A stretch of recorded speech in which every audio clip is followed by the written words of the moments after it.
My name's Aaron, welcome back to my channel. How are you? I'm fantastic and I'm doing really well. And today I'm viewing from the house of mind games, Blockade. I've got about 8 of these, which I ordered from Max Aroma. We're going to see what we think. I don't know anything about this brand at all. I kind of saw it around on social media, just sort of crept up somewhere on me.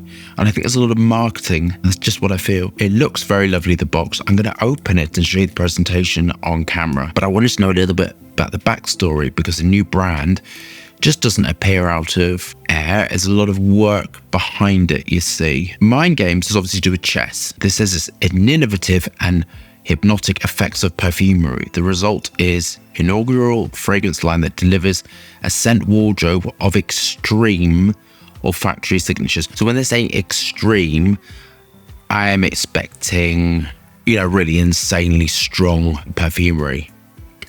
I'm sure you would be too. The niche fragrances are created by master perfumers in statuesque bottles to embolden your obsessions. I'm not going to read all of this, but the fragrances were made by Simrise, and I've actually got some Simrise raw materials. They're really nice. So I'm expecting, because it's made by Simrise and because all that spill, to be wowed, inspired and delighted. So let's have a look at the price and go for the notes of Blockade. So it's saying that it's artisan collection. So artisan, you have niche artisan and high street designer. And generally, niche perfumery tends to use rare raw materials, more expensive raw materials than the stock that you get. And in a few more videos time, I'm going to be talking about myrrh. And I'm going to show the difference because I'd quite like to do that. If I get the chance, I'm going to be bringing up some raw materials and kind of describe it best I can. So Blockade is $395, smooth, calculated and dynamic.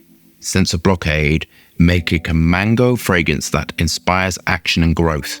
Warm notes rooted in leather, oud, amber, prompts us to view our vices, vulnerabilities and it's just a fragrance. Oh my gosh. Oh, I'm not going to read that. So it's saying, what are the notes saying? Oud. Just so much marketing in this. It just goes on and on and on and on and on. Do we have a bottles of mind games, Blockade, or engage with the higher self? Let's get testing. So it says on the back, mango, spicy pepper, and tomato leaf.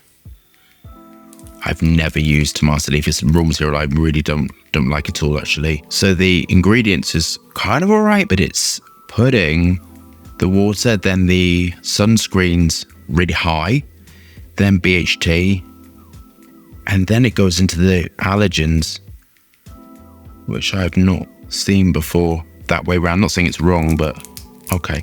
6 cellophane. I mean, the presentation's very, very nice. So on the box, there's these 2 plastic things which you can't open. Okay, so let's have a look at the presentation. That. I don't know how I feel about this. I love the metal. I love the way it's colored. Okay, let's have a look at the atomizer. Its attention to detail is lovely. It's got mind games on the collar. Okay, let's apply the fragrance. I'm going to do 2 sprays. So bear in mind the spiel was strong, all the rest of it. Not detecting leather, but leather can be, as I've mentioned before, lots of different raw materials to give the assimilation of leather. And Bruxin with some ambery wood raw materials and ambers can give you a leather, but I never think of it like that. I think you really got to put in to that seed oil to make it leathery, and some sepuquinolone really. It's not particularly radiant. So I'm going to talk about it because I'm going back to what the marketing said, that it's strong, radiant, all this, that and the other. It's not particularly radiant on me. It's not particularly strong on me. I'm picking up the mango-y note, which is one of my least favorite raw materials, which is citral. Citral is one of the constituents of lemongrass and sort of mango. I don't really like it, to be honest. It sticks out for me. And I'm kind of getting that sort of, not really getting mango, I'd say getting more sort of lemongrass because that's the constituents of it. But I'm going to say what it is. It's kind of going down the Aventus road, which is fine. I kind of think if you are starting up a new range, you would go for your take on really well-loved fragrances. but there should always be enough points of difference to be your own and stand on its own. That's personally what I think. And for me, this smells like a Ventis with a very slight sort of lemongrass note to it. It's not very strong, and I think for all of that stuff they were saying, I would have expected something a little bit more monstrous, and I'm kind of not getting monstrous perfumery. On to my final thoughts. I mean, this is the classic Aventus DNA, which is the Hedio and the Icy Super, clean white musks, lily of the valley raw materials, oak moss, sort of patchouli-like raw materials, a few wood notes and some citrus. Very pleasant, very unoffensive, loads of ambroxan as well. But I like these fragrances to be overdosing on ambroxan. I think if you're going to go there, you should try and outdo the competition. And for me, this is not really outdoing it. I'm not really smelling any twist. I'm not really smelling anything. It's got really nice amber raw material that I really like working with. I actually got it. And it is a captive raw material.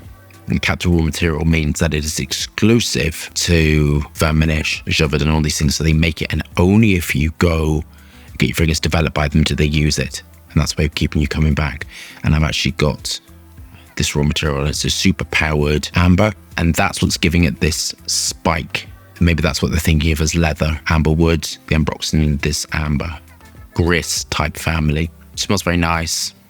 But for this DNA, I really would like something a little bit different, a little bit something interesting. There's so many raw materials that can go in this DNA. I mean, it's just very easy to kind of work in this direction. Kind of, I don't really feel this is imaginative enough. I think there's other fragrances in this category that do it way, way better. I think it's a little bit overpriced, if I'm honest with you. The packaging's all right. I don't think it's particularly mind-blowing. I'm not really mind-blown by it, and I was expecting from Simrise something kind of different. Just feel a little bit disappointed, a little bit underwhelmed, to be honest with you, because of what I was expecting in my mind. I'm going to review one more from this range, and then I'll see if I want to review any more. Leave your comments below if you've got something which you think I would love to review in this range. I'm going to mark this 7 out of 10. I think it's okay, but I don't think it's particularly high powered. I don't think it's particularly blowing my socks off. It's kind of unimaginative. As I said, I think if you're going to go in that category of fragrances, you need to outdo the competition. You really need to go down there and you sort of think, right, okay, I'm going to do this better. I'm going to do this more affordable. I'm going to blow the socks off all the competition. That's always my mindset when I go down sort of thinking when I go to work. I kind of think, right, okay, how can I outdo absolutely everyone and blow everything out the water? And this is not for me. This is kind of like very safe and all right and unimaginative. I'm marking it 7. I think it's all right, but nothing special. I'm actually quite disappointed. So we love that review. Thumbs up and subscribe for more fascinating, interesting content. Lots of moving hands, lots of fragrance views. Hope seeing you safe and well. See you soon.